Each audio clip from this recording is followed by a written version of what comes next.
তো এখন আমরা যাচ্ছি আমার ছোটো দাদুর বাড়িতে। তো ছোটো দাদুর বৌমার আজকে সাজ। তো চলো ওখানে গিয়ে কী করি না করি তো সব কিছু শেয়ার করব। আর আজকে কিন্তু আমি খুব সিম্পলই সেজেছি।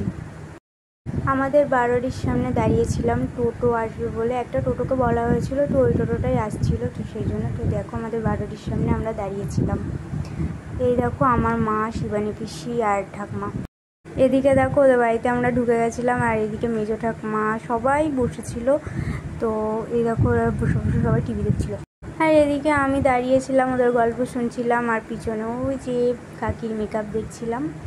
এদিকে দেখো কাকির মেকআপ করাচ্ছে পিয়ালি দিদি, যেহেতু পিয়ালি দিদি এখন নতুন নতুন কাজ শিখছে সেই জন্য ওই করাচ্ছে। তো কাকি যে ঘরে সাজছিল সেই ঘরে আমি, মা, শিবানী পিসি আরও অনেকে বসেছিলাম।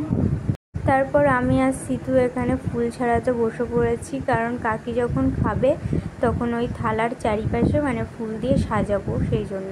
আর এখানে সবাই বসে বসে খবর দেখছিল। এরপরে কি করলাম তোমাদেরকে পরের ব্লগ দেখা।